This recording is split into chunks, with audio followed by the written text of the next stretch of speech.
জয় বাংলা বলে তাদের মহল্লায় জুলাই যোদ্ধাদেরকে হত্যা করতে হবে।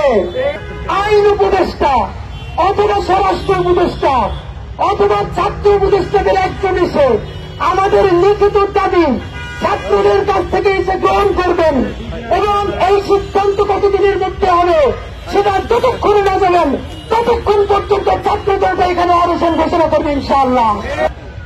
একটা একটা খুনি লীগ, জঙ্গি লীগ, কসাই লীগের বিচার শুরু হয়েছে, তখন আমরা শুনতে পাচ্ছি আমাদের সহযোদ্ধারা প্রতিদিন মৃত্যুর মুখে পতিত হচ্ছে।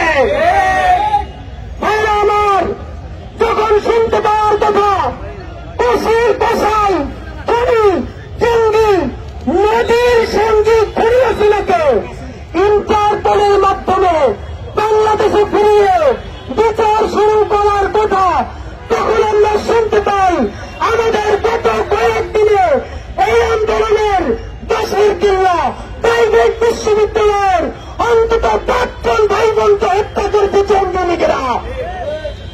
আপনারা জিজ্ঞাসা করবেন তারা যে হত্যা করেছে তার প্রমাণ কি? আপনারা দেখেছেন শাহবাগের কসাই অমির রহমান পিয়াল এবং নিষিদ্ধ ছাত্রলীগের সাদ্দাম তারা টিম মিটিং করছে, প্রকাশ্যে তারা বলছে জয় বাংলা বলে তাদের মহল্লায় জুলাই যোদ্ধাদেরকে হত্যা করতে হবে। আমরা বলতে চাই প্রশাসনের কি কাজ ছিল? সাথে সাথে খুনি লীগ, জঙ্গি লীগ, কসাই লীগের প্রত্যেকটা লাট কমিটি থেকে শুরু করে কেন্দ্রীয় কমিটির প্রত্যেকটাকে ধরে ছেড়ে ঢোকানোর কথা ছিল। অথচ আমরা জানলাম 636টা সন্ত্রাসী ক্যান্টনমেন্টে আশ্রয় নিয়েছিল।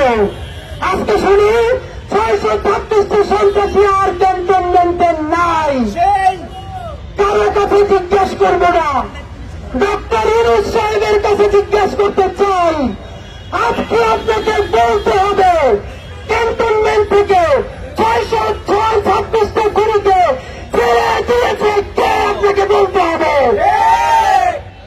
আমরা লজ্জায় মরে যাই। স্বরাষ্ট্রমন্ত্রীর বরাতে জানতে পারি কসাই কাদের বাংলাদেশের জুলাই অভ্যুত্থানের পরে 3 মাস দিতেছিল। স্বরাষ্ট্রমন্ত্রীকে সাংবাদিকরা জিজ্ঞাসা করছে, তিনি হেসে হেসে বললেন আপনারা কেন বলেন নাই, তাহলে তো অ্যাকশন নিতাম। আমরা যে স্বরাষ্ট্রমন্ত্রীকে পদত্যাগ করতে বলবো তাতেও আমাদের লজ্জা লাগে। সুতরাং স্বরাষ্ট্রমন্ত্রী চিনি না, আইন উপদেষ্টা চিনি না, খালি আমরা ডক্টর ইউনূসকে চিনি। সুতরাং ছাত্র জনতা 3টা দাবিতে আজকে এখন অনশনে বসবে। আমরা যমুনার সামনে যাওয়ার চেষ্টা করেছি, পুলিশ বাহিনী আমাদেরকে এইখানে বসার অনুরোধ করেছে। আমরা আবারও বলতে চাই আমরা কোন উচ্ছৃঙ্খলা চাই না এবং করবো না। আমরা চাই আমাদের এই পেশারের কারণে প্রশাসনের মধ্যে আওয়ামী লীগের, ভারতের, মোদীর, দিল্লির যে দালালগুলো আছে আমাদের এই তাদের কারণে অধিকৃতদেরকে গ্রেফতার করা হোক। উপদেষ্টাদের মধ্যে যে শ্বশুরগুলো আছে তারা মানুষের রক্তের চেয়ে আওয়ামী লীগের ঐতিহ্যকে বেশি পছন্দ করবে, তাদেরকে গায়ে ধাক্কা দিয়ে উপদেষ্টা পরিষদ থেকে বের করতে হবে। সুতরাং আমাদের আজকে 3টে দাবি। প্রথম দাবি হচ্ছে অতি সত্তর গণহত্যাকারী আওয়ামী লীগের নিবন্ধন বাতিল করতে হবে। 2, জাতীয় পর্যায়ের কেন্দ্রীয় কমিটি থেকে শুরু করে বাংলাদেশের প্রত্যেকটা ইউনিয়ন পর্যন্ত খুনি গণহত্যাকারী আওয়ামী লীগের যে কমিটি আছে সেই কমিটির প্রত্যেকটা সন্ত্রাসীকে অনতিবিলম্বে গ্রেফতার করতে হবে। আমাদেরকে অনেকে বলবে তাই তো সবাই গণহত্যার অংশ নেয় নাই, যে দল গণহত্যা করেছে তার কমিটিতে কি আছে সেকে তাহলে গ্রেফতারটা জানতে চাই। সুতরাং কোন প্রমাণ লাগবে না। এই আন্দোলন ছাত্র জনতার অভ্যুত্থান নতুন বাংলাদেশের যেমন সংবিধান তেমনি ভাবে গণহত্যাকারীর সাথে যে আছে সেও গণহত্যাকারী বলে প্রমাণিত হবে।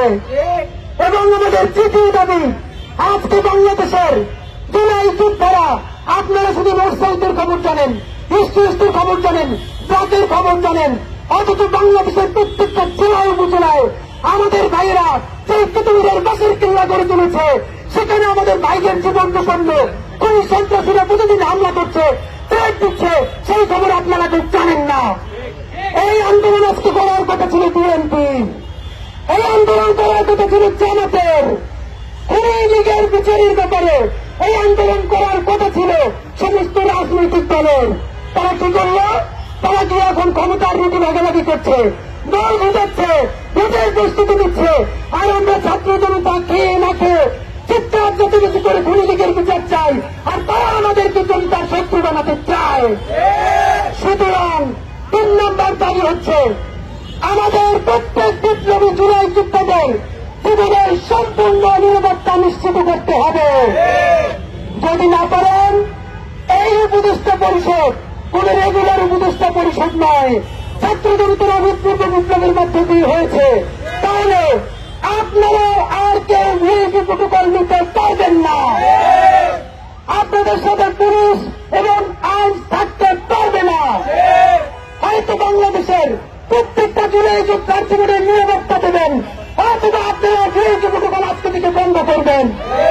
এই 3 দফায় আমরা এই যমুনার প্রবেশ মুখে এইখানে এখন বসে যাব, যতক্ষণ না পর্যন্ত সরকারের তরফ থেকে আইন উপদেষ্টা অথবা স্বরাষ্ট্র উপদেষ্টা অথবা ছাত্র উপদেষ্টাদের একজন এসে আমাদের লিখিত দাবি ছাত্রদের কাছ থেকে এসে গ্রহণ করবেন, এবং এই সিদ্ধান্ত কতদিনের মধ্যে হবে সেটা যতক্ষণ না যাবেন ততক্ষণ পর্যন্ত ছাত্র জনতা এখানে অবস্থান ঘোষণা করবে ইনশাআল্লাহ।